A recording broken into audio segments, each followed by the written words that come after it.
ఒక తల్లికి తన కొడుకు స్వరం తెలుసు, ఒక తండ్రికి తన బిడ్డ స్వరం తెలుసు, ఒక పిల్లవాడికి తన తండ్రి స్వరం తెలుసు, ఒక పాపకి తన తల్లి స్వరం తెలుసు. నీకు నీ యేసయ్య స్వరం తెలుసా? చాలా ముఖ్యం. ఆ యేసయ్య స్వరాన్ని ఇష్టపడుతున్నావా? కొన్నిసార్లు ఇష్టం ఉండదు మనకి, పిల్లలకు కూడా ఇష్టం ఉండదు అమ్మ స్వరం. కొన్నిసార్లు తండ్రి స్వరం ఇష్టం ఉండదు పిల్లలకి. చాలా గుర్తొస్తున్నాయి నాకు. మా పిల్లవాడు పెద్దోడు అయిపోయాడండి, ఉద్యోగం చేస్తున్నాడు, కానీ కొన్ని చెడు అలవాట్లకి లోనయ్యాడండి. వాడికి కొన్నాళ్ల పాటు చెప్పాం, ఇది మంచిది కాదయ్యా, ఇలా మంచిది కాదు, జీవితాన్ని నాశనం అవుతుందని చెప్పాం. ఇప్పుడు వాడు వాడు రావటం, వాడి గదిలోకి వెళ్తాం, మేము ఏదన్నా మాట్లాడుతుంటే హే అని చేదరించుకుంటున్నాడండి. ఏం చేస్తున్నాడట? చేదరించుకుంటున్నాడు తల్లిదండ్రి స్వరాన్ని వినడానికి. మంచి రుచించటల్లా ఈ రోజుల్లో, మంచి రుచించటల్లా ఈ రోజుల్లో. రారా పార్టీకి వెళ్దాం, రారా పబ్బుకి వెళ్దాం, రారా బార్కి వెళ్దాం. ఈ భలేగా ఉంటాయండి, వినసొంపుగా ఉంటాయి. ఇవే వినాలి. ప్రభువు ఏమంటున్నాడంటే, ప్రియులారా, నా గొర్రెలు నా స్వరమును గుర్తిస్తాయి. ఏం చేయాలి? గుర్తించాలి. ప్రియులారా, ఈ సందర్భంగా అంతా నా కళ్ళు చూడండి, దయచేసి జాగ్రత్త వహించండి. ఈ రోజుల్లో బోధకుల రూపంలో కూడా తోడేళ్ళు వస్తున్నాయి. మొహమాటం లేకుండా చెప్తున్నాను, బోధకుల రూపంలో కూడా తోడేళ్ళు వస్తున్నాయి. క్రైస్తవుల యొక్క విశ్వాసాన్ని నాశనము చేస్తున్నాయి. జాగ్రత్త. ఏది దేవుని స్వరము, ఏది సాతాను స్వరము గుర్తించేటువంటి రోజులు ఇవి. జాగ్రత్తగా కనిపెట్టుకొని ఉండాలి. ఆశ్చర్యం ఏంటంటే ప్రియులారా, నువ్వు ఎలాగా వాక్యాన్ని బోధించినా కానీ నవ్వేవాళ్ళు ఉన్నారు, చప్పట్లు కొట్టేవాళ్ళు ఉన్నారు. నువ్వు భలే చెప్పావయ్యా, నువ్వు మంచిగా చెప్పావని కమెంట్లు పెట్టేవాళ్ళు. నువ్వు ఎలాగా చెప్పినా కానీ ఒక వ్యక్తి, ఇదే నాకు జ్ఞాపకం వస్తుందండి, మంచిగా ఉండాలి, పవిత్రంగా, అవును జీవితాంతం ఉండాలని కాదంటల్లా, కానీ కొన్ని ప్రత్యేకమైన సందర్భాలు ఉంటాయి. మంచిగా ఉండాలి, పవిత్రంగా ఉండాలి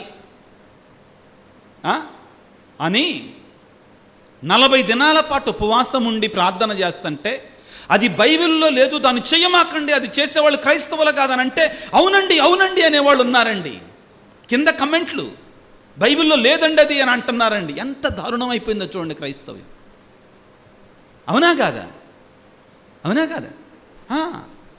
ఆ బోధించేవాడు కూడా ఎంత ధైర్యంగా బోధిస్తున్నాడంటే, 40 దినాలు కూడా మీరు ఉపవాసం ఉండమాకండి, చెడగొట్టేటువంటి బోధనలండి ఇవి కదా. ఏదైనా కానీ నిన్ను పవిత్రంగా మారుస్తుంటే, ఏ కార్యమైనా కానీ దానికి ఒక ముద్ర వేసేస్తున్నారండి. ఏంటి ముద్ర? ఆచారం ఇదని ముద్ర వేస్తున్నారు. మరి బైబిల్ని రెగ్యులర్గా చదవటం కూడా ఆచారం కిందకి అయిపోద్దిగా. జాగ్రత్త. దేవుని స్వరాన్ని వింటూ పవిత్రంగా మార్చే ఏ కార్యమైనా కానీ దానికి ఇంకా చెడు ఎగ్జాంపుల్స్ జోడించి వీళ్ళు బోధనలు చేస్తారని చప్పట్లు కొడుతున్నారండి. కడదినాలలో నికార్సైనటు బోధకుల కంటే అబద్ధ బోధకులు ఎక్కువైపోతారు. ఈరోజు ప్రభు వాక్యం అంతా అదే ఉంటుందండి. ఏంటంటే, దొంగవాని స్వరమును నా గొర్రెలు ఆలకించు. ఇక్కడ మనందరం గుర్తుంచుకోవాల్సిందంటే, నువ్వు ఏ గొర్రెవి? ఈ మధ్యకాలంలో ఈ మాట చెప్పినప్పుడల్లా నాకు ఒకటే మాట గుర్తొస్తుంది. ఈ గొర్రెలు అంటారు మనల్ని, క్రైస్తవులు ఈ గొర్రెలు అంటారు మనల్ని. మంచిదే, I'm happy to be called as lamb of God. దేవుని యొక్క గొర్రె పిల్లగా పిలువబడటానికి సంతోషపడుతున్నా. అవును, మా కాపరి మా కోసం ప్రాణం పెట్టాడు. మేము ఆయన అనుసరించే గొర్రెపిల్ల, ఆయన స్వరాన్ని వినే గొర్రెపిల్ల. ఆయన స్వరాన్ని వింటున్నామా? మీరు నిజంగా గొర్రెల కాపరిని ఎప్పుడైనా చూసారా? చెప్పండి, గొర్రెల కాపరిని చూసారా? పొలాలలో గొర్రెల కాపరి ఎక్కడ నడుస్తారు? గొర్రెలకు ముందా వెనక? ముందు. Very good. అది గొర్రెలకు మాత్రమే ఉన్న గుణం అండి. ఇంకా ఆవులు గేదెలతో లేవాడు ముందెళ్తాడా? ఆడు ముందెళ్తే ఇవన్నీ ఎడుపడితే అటు వెళ్తాయి. గొర్రెల కాపరి మాత్రం. ఆ గొర్రెల కాపరి ముందు నడుచుకుంటా ఏమంటాడు తెలుసా? అతను అంటాడు ఇలాసి దా దా అంటాడు, అంతే చాలు. ఇంకా సర్మను అతనంటే వెళ్ళిపోతాయి. పిలుస్తాడు ఒక ప్రత్యేకమైన పిలుపుతో. ఆ పిలుపుని అవి గుర్తిస్తాయి. నువ్వెళ్ళి దా అంటే పారిపోతాయి అంత దూరం. వాడికి తెలుసు, అందులో కూడా తేడా తెలుసు. ఆ స్వరం వాటికి బాగా తెలుసు. నువ్వు నీ యేసయ్య స్వరాన్ని గుర్తిస్తున్నావా? యేసయ్య స్వరము నీకు కావాలంటే వాక్యాన్ని వినాలి, వాక్యాన్ని చదవాలి. వాక్యాన్ని వినాలి, వాక్యాన్ని చదవాలి. ఎంత సమయాన్ని ఇస్తున్నావు ఆయన స్వరానికి?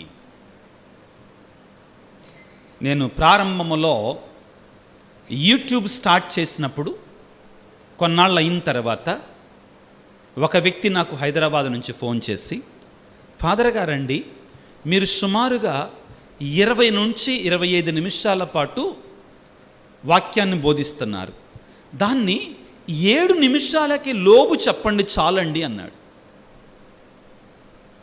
నేను ఒకటే మాట అన్నాను, నేను చెప్పను అలా అన్నాను. నేను చెప్పను అన్నాను. చూసేవాళ్ళు చూస్తారు. కానీ ఆశ్చర్యం ఏంటంటే ప్రియులారా, ప్రతి వీడియోని కూడా మన యూట్యూబ్ విశ్వాసులు నేను చెప్పిన వాక్యం ప్రతి వీడియోని కూడా 50% కంటే ఎక్కువనే చూస్తున్నారండి. అంటే వాళ్ళకి వాక్యం మీద ఎంత శ్రద్ధ ఉందో చూడండి, ఆసక్తి ఉందో చూడండి. వేరే వీడియోలు చూడరని అంత చూడరు. 2 మాటలు చూసేస్తే నెట్టేస్తారు. ఇంకా అట ఏలుందిగా ఒకటి, ఫోన్ ఉందిగా, ఏమంటాం మనం, నవ్వుతుందేమో, ఎంత వెళ్ళిపోతూనే ఉంటాయి. కానీ ముఖ్యంగా ఆదివారపు వీడియోలని 70% చూస్తున్నారు. ఒకసారి వీడియోలోకి వచ్చిన తర్వాత 70% పూర్తిగా చూస్తున్నారు. పూర్తిగా చూసేవాళ్ళు ఎక్కువ మంది. అంటే వాక్యాన్ని వినాలి అనే ఆసక్తి, దేవుని స్వరాన్ని వినాలి అనే ఆసక్తి చాలామందిలో ఉంది. కానీ మీకు బోధించడం కష్టమైపోద్దండి. రోజు 30-40 నిమిషాల పాటు వీడియో ముందు కూర్చొని బోధించాలి అంటే కష్టమే. అంత ఈజీ కాదండి. మీ అందరితో చెప్తున్నా ఈ రోజున మనసు విప్పి. ఇదిగో ఆ ఫోన్ రికార్డ్ అవుతుంది కదా, కనబడుతుందా? దాని ఖరీదు ఎంత అనుకుంటున్నారు చెప్పండి? సుమారుగా 1,25,000 రూపాయలు. నాకున్న దాంట్లో నాకు చేతనైన దాంట్లో బెస్ట్ అని. కానీ నేను వాడే ఫోన్ ఎంతో తెలుసా? 13,000 రూపాయలు. నా పర్సనల్గా ఫోన్లకి వాటికి. కానీ అది ఇప్పుడు బ్లర్రింగ్ వచ్చేస్తుంది, ఎందుకంటే కొన్ని 100,000 వీడియోలు దాంతో తీసాం కదా. కాబట్టి కెమెరా ఆల్రెడీ పాడైపోయింది అంటున్నాడు మా కుర్రోడు. చాలా వరకు బ్లర్రింగ్ ఎంత జాగ్రత్త పడదామని బ్లర్రింగ్ వచ్చేస్తుంది. ఖర్చుతో కూడుకుందండి, అంత సులభం కాదు. మాకు కూడా శ్రమ, కూర్చోవాలి, వాక్యాన్ని సిద్ధపడాలి ప్రతిరోజు కూడా, కొన్నిసార్లు 2-3 వీడియోలు. కానీ అది నా బాధ్యత. నేను సంతోషంగా చేస్తున్నా, ఆనందంగా చేస్తున్నా. కారణం ప్రియులారా, ఎంతోమంది ఈ వాక్యం కోసం తప్పిస్తున్నారండి, ఆశతో ఉన్నారు. ఒకసారి నేను ఒక ఆర్చ్ బిషప్ గారిని కలిసి, కొన్నిసార్లు శ్రమతో కష్టమవుతుందండి, మేబీ ఆదివారాల వరకే వాక్యం చెబుదాం అనుకుంటున్నా యూట్యూబ్లో అంటే, ఆపొద్దు విజయ్, చూస్తున్నారుగా కొన్ని వేల మంది ఆశతోటి భక్తితో, ఆపొద్దు దయచేసి అని చెప్పారు ఆయన. ఇంకా తర్వాత నేను ఇంకా ఆపాలి అనే థాట్ నాలో లేదు. ఇంకా ఏం జరుగుద్దో తెలియదు, దేవుణ్ణి నడిపించాలి. ప్రియులారా, మనందరము కూడా ప్రభువు ఈ రోజున మంచి కాపరం నేను అని చెబుతూనే మరొక వైపున నా గొర్రెలు నా స్వరమును వింటాయి, నా స్వరమును గుర్తిస్తాయి, నా స్వరాన్ని పట్టి నన్ను అనుసరిస్తాయని చెప్తున్నాడు. ఆయన స్వరాన్ని ఎక్కడ వింటాం మనం? దేవుని యొక్క వాక్యం వల్ల వింటాం మనం. ప్రతిరోజు దేవుని యొక్క వాక్యాన్ని చదవటం అలవాటు చేసుకోవాలి మనం. అవునండి, నువ్వు సామాన్యమైన క్రైస్తవుడైనా కానీ, యవన ప్రాయమున ఉన్న పిల్లవాడివైనా కానీ, చిన్న పిల్లవాడివైనా కానీ, పెద్దవాడివైనా కానీ, నువ్వు ప్రతిరోజు వాక్యాన్ని చదవటం, వాక్యాన్ని వినడం, వివరణ వినటం అలవాటు చేసుకోవాలి. అదే మనకి దీవెన. ఫాదర్ పూదోట జోజయ్య గారు పాత నిబంధన అంతరాన్ని కూడా మొట్టమొదటిసారిగా కథోలిక అనువాదంగా తెలుగులోనికి తర్జుమా చేసినటువంటి వారు ఫాదర్ పూదోట జోజే లయోలా కాలేజీలో ఉంటారు. ఇప్పుడు చాలా వయసు మీద పడింది. మొన్ననే 70 సంవత్సరాల జూబిలీయా, గురుత్వ జూబిలీ చేసుకున్నారు. 60 సంవత్సరాల్లో 70 సంవత్సరాలు గుర్తులేదండి. ఆయన గురువు అయ్యే 60-70 సంవత్సరాలు. ఇప్పటికి కూడా ఆయన టేబుల్ దగ్గర కూర్చొని రాస్తుంటాడంటండి దేవుని యొక్క వాక్యం. ఆయన అనేది ఏంటో తెలుసా? వాక్యపు వివరణ ఒక ఎత్తు అయితే అసలు వాక్యాన్ని చదవటమే దేవుని స్వరాన్ని వినడం. దేవుని స్వరం వినడం. మొదటిగా ప్రియులారా, దేవుని స్వరాన్ని మనం వినాలి. ఇంకా చాలా చోట్ల ప్రభువు చెప్తాడండి, ఇదిగో నా గొర్రెలు నా స్వరాన్ని వింటాయి. ఇక్కడ మనం ఇంకోటి కూడా కూడదు, పరాయి వాని స్వరాన్ని వినకూడదు. పరాయి వాడు ఎవడెక్కడ చెప్పండి అండి? సైతానుడి స్వరం. సైతానుడి స్వరం ఎన్ని రూపాల్లో వస్తుంది చెప్పండి, మీ నుంచి నేర్చుకోవాలనుకుంటున్నా. అమ్మా చెప్పమ్మా, ఎన్ని రూపాల్లో వస్తుంది సైతానుడి స్వరం మన దగ్గరికి? చెప్పండి. మన స్నేహితుల రూపంలో వస్తుందండి సైతానుడి స్వరం కొన్నిసార్లు. రా అక్కడికి వెళ్దాం. ఎక్కడికండి ప్రవీణ్ చెప్పయ్యా? నవ్వుతున్నాడు, వద్దులే. ఫ్రెండ్స్ కొన్నిసార్లు అండి మంచి స్నేహితులు ఉంటారు, దేవుడి స్వరం వాళ్ళ ద్వారా వస్తుంది. చెడు స్నేహితులు ఇంకా ఎలాగొస్తుంది? ఇరుగు పొరుగు వాళ్ళ ద్వారా వస్తుందండి సైతాను స్వరం. కొన్నిసార్లు మీరు ఈ మాట చెప్తున్నా వినండి, మీ మేలు కోరేటువంటి వాడు, మీ క్లోజ్ ఫ్రెండ్ అనేటువంటి వాడి దగ్గర నుంచి వస్తుంది సైతాను స్వరం. జాగ్రత్త, పరిశీలించాలి. నువ్వు యేసు ప్రభువు, నువ్వు పేతురువి, నీ మీద నా సంఘాన్ని నిర్మిస్తాను అన్న తర్వాత సైతానుడు పేతురు ద్వారా వచ్చాడు. ప్రభువా నీకు శ్రమలు వద్దన్నాడు. వెంటనే ఏ సైతాను నా వెనకకి పో, వెంటనే జాగ్రత్త పడ్డాడు. నీ క్లోజ్ ఫ్రెండ్ ద్వారా వస్తుంది సైతాను శోధన. ఇంకా ఎవరి ద్వారా వస్తుంది చెప్పండి? ఎంటర్టైన్మెంట్. ఈ రోజుల్లో బాగా మీరు ఒకవేళ నన్ను ఇష్టపడకపోవచ్చు, ఫాదర్ గారు పొద్దాకులు ఫోన్ గురించి మాట్లాడతారు అని అనొచ్చు, కానీ అది స్టాటిస్టిక్స్ చెప్తున్నానండి. ఇప్పుడు మనిషి యొక్క కాలాన్ని హరించి వేసేది, తినివేసేది అదేనంటండి.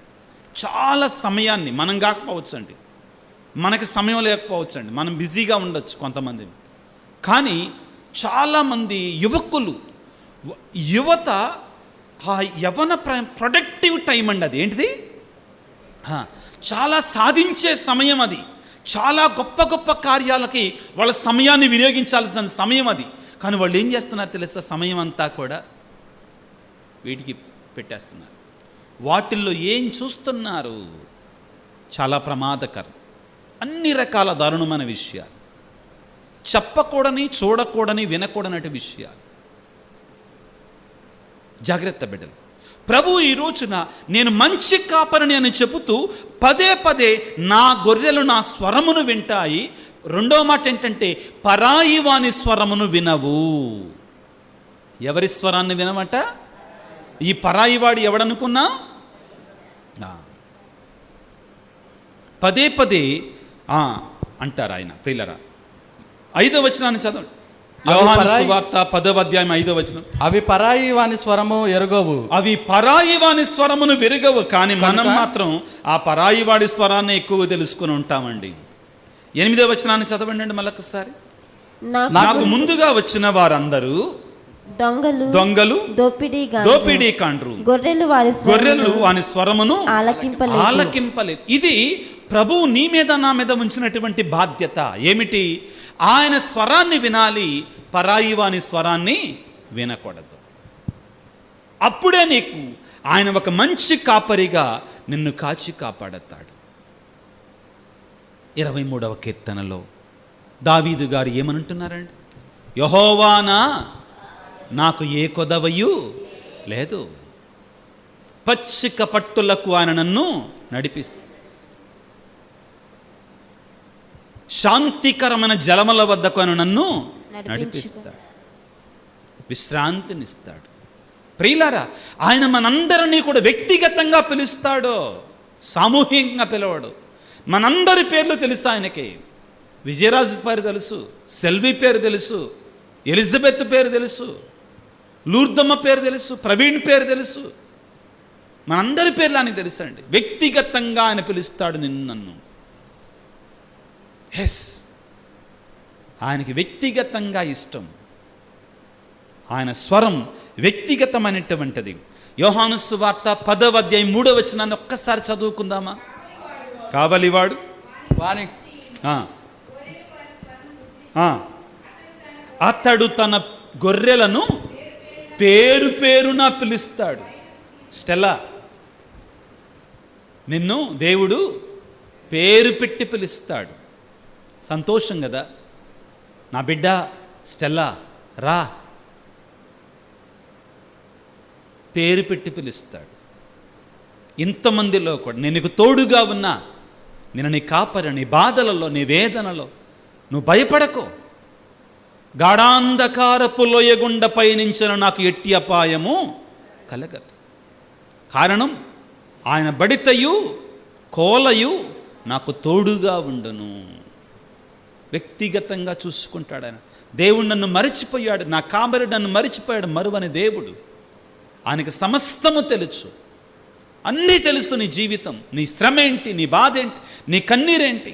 అలనాడు ప్రియ దేవుని బిడ్డ ఇశ్రాయేలు ప్రజల కన్నీటితో ప్రార్థన చేయగా నేను నా ప్రజల కన్నీటిని చూచి తిని అన్నాడు కదా. వారి యొక్క ప్రార్థనను ఆలకించి తిని అన్నాడు కదా. వారిని విమోచించుటకు దిగి వచ్చి తిని అన్నాడు కదా. నిర్గమకాండం 3వ అధ్యాయం 7వ వచనంలో ఆయన మనల్ని ఆ ఆప్యాయతతో వ్యక్తిగతంగా పిలిచే దేవుడు. నీవు నేను చేయవలసింది ఆయన స్వరాన్ని విని ఆయన వద్దకు వెళితే ఆయన మనల్ని లేవనెత్తుతాడు. ఈ రోజున ఆ ప్రభువుని వేడుకుందాం ప్రియులారా. నిన్ను నన్ను గూర్చి మన యేసయ్య మన మంచి కాపరి. ఆ కాలేజీలో చేర్పించినటువంటి ఆ కుర్రవాడిని చూసి ఆ తండ్రి ఏ విధంగా పలికాడో ఆ విధంగా పలకకూడదు. అరే, నేను నిన్ను గూర్చి మన ఊరంతా మా అబ్బాయి మా మాట జవదాటడు అని చెప్పుకుంటున్నావురా, కానీ ఈ రోజున నువ్వు మా పరువు తీశావు. యేసయ్య కూడా నిన్ను చూచి నన్ను చూచి నా బిడ్డ, నా బెనడిక్ట్ నా బిడ్డ, నా ఎలిజబెత్ నా బిడ్డ, స్టీఫన్, ప్రేమ్ కుమార్ నా బిడ్డ నా స్వరాన్ని వింటాడు అనే నమ్మకంతో, మన మీద ఎంత నమ్మకం యేసయ్యకి, తల్లిదండ్రికి ఏ విధంగా బిడ్డల మీద నమ్మకం ఉంటుందో ప్రభువుని వేడుకుందాం. దేవా, నీ నమ్మకాన్ని వమ్ము చెయ్యకుండా నీకు నమ్మక పాత్రమైన బిడ్డలుగా ఉండే కృపను మాకు దయచేయి. మా శక్తి మాకు చాలదయ్యా. లోకం మమ్మల్ని పీకివేస్తుంది, లోకం మమ్మల్ని లాగివేస్తుంది, లోకపు స్వరాలు మమ్మల్ని లాగివేస్తున్నాయి ఆ చెడు వైపుకి. మమ్మ కాపాడు తండ్రి, మంచి కాపరిగా మమ్మ కాచి కాపాడు తండ్రి అని తలల వంచి ప్రార్థన చేసుకుందాం. సర్వశక్తిమంతుడా, సర్వోన్నతుడా, ప్రేమామయుడా, ఓ మంచి కాపరి, నీకు స్తోత్రాలు, వందనాలు. ఈనాటి వాక్యములో నువ్వెంతో స్పష్టముగా నేను మంచి కాపరిని, నా గొర్రెలు నా స్వరమును వినును, నేను నా గొర్రెలని కాచి కాపాడుతానని పలికా. మీకు స్తోత్రాలు, మీకు వందనాలు ప్రభుగా. ఈనాడు ప్రత్యేకంగా మిమ్మల్ని మేము మా కాపరిగా అంగీకరించి మీ స్వరాన్ని గుర్తించి ఆ స్వరాన్ని ఆలకించి ఆ స్వరం ప్రకారం జీవించే శక్తిని మాకు దయచేయండి. నీ పరిశుద్ధాత్మను మాకు అనుగ్రహించండి ప్రభువా. నీ స్వరం మాకు ఓదార్పునిస్తుంది, నీ స్వరం మాకు శక్తినిస్తుంది, నీ స్వరం మా పాపాలు క్షమిస్తుంది, నీ స్వరం మమ్మల్ని బలపరుస్తుంది, నీ స్వరం మాకు ఆదరణనిస్తుంది, నీ స్వరం మాకు శక్తిని, బలాన్ని ప్రసాదిస్తుంది. దేవా, ఆ స్వరాన్ని వినడానికి, ఆ వాక్యాన్ని వినడానికి, ఆ వాక్యానుసారముగా జీవించటానికి మాకు శక్తినివ్వండి ప్రభుగా. గత కాలంలో ఎన్నోసార్లు మీ స్వరాన్ని వినడానికి మీకు ఇష్టపడలేదు, నిజమే. ఎందుకంటే అది సవాలు చేసే స్వరము, గద్దించే స్వరము. కొన్నిసార్లు ప్రేమించి ఆలన పాలన చూపిస్తూనే మమ్మల్ని గద్దించే స్వరమయ్యా. ఇక నుండి మేము నీ స్వరాన్ని విని పరాయి వాని స్వరము, సైతాను స్వరం వినకుండా మమ్మల్ని కాపాడండి తండ్రి. ఈనాడు ఈ వాక్య పరిచర్యలో పాల్గొంటున్నటువంటి ప్రతి బిడ్డను మా మంచి కాపరిగా దీవించండి ప్రభువా, ఆశీర్వదించండి. నీ యొక్క ప్రేమ, నీ యొక్క వాత్సల్యం, నీ కాపుదల మాకు ఎల్లప్పుడూ తోడుగా ఉంచండి. యెహెజ్కేలు గ్రంథం 34వ అధ్యాయంలో పలుకుతున్నావు తండ్రి. మబ్బులు కమ్మినప్పుడు, చీకటి పడినప్పుడు నేను నా గొర్రెలను దగ్గరగా ఉండి కాపాడుతానని పలికావు. అవును ప్రభువా, మా జీవితాలలో నాయన, మా బ్రతుకులలో తండ్రి, వివిధ రకాలంటే మబ్బులు, వివిధ రకాలైనటువంటి చీకట్లు కమ్మి ఉన్నప్పుడు మీరు మాకు తోడుగా ఉండండి తండ్రి. వేదన బాధలంటే మబ్బులు కమ్మినప్పుడు, అనారోగ్యము ఆపదలంటే మబ్బులు కమ్మినప్పుడు, జీవితంలో శాంతి లేక సమాధానం లేక మబ్బులు కమ్మినప్పుడు, ఓ యేసయ్యా మా మంచి కాపరి మాకు తోడుగా ఉండండి తండ్రి. ఇదిగో ప్రభువా, నువ్వు అంటున్నావు ప్రభువా, గాయపడినటువంటి గొర్రెల కట్టు కడతానంటున్నావు ప్రభువా, తప్పిపోయిన గొర్రెలను నేను తోలుకొని వస్తానంటున్నావు ప్రభువా, వ్యాధితో ఉన్న గొర్రెలకు నేను స్వస్థపరుస్తానంటున్నావు ప్రభు. హెచ్కేల్ గ్రంథం 34వ నీకు స్తోత్రాలు తండ్రి. ఇదిగో నీ ప్రియమైన బిడ్డలు ఎంతోమంది తప్పిపోయి ఉన్నారు ప్రభు, వాటిని తోలుకొనిరా. ఇదిగో నువ్వు పలికినట్లుగా ప్రభు, లూకా సువార్త 15వ అధ్యాయములో 99 గొర్రెలలో ఒక్క గొర్రె తప్పిపోయినా కానీ ఆ గొర్రె కొరకే వెళతానంటున్నావు. మాలో ఎంతోమంది తప్పిపోయాం, పాపం అనేటువంటి మార్గం గుండా వెళుతున్నామయ్యా. నీ నీతి మార్గాన్ని విడిచిపెట్టి మమ్మల్ని కాపాడండి తండ్రి, రక్షించండి నా ప్రభుగా.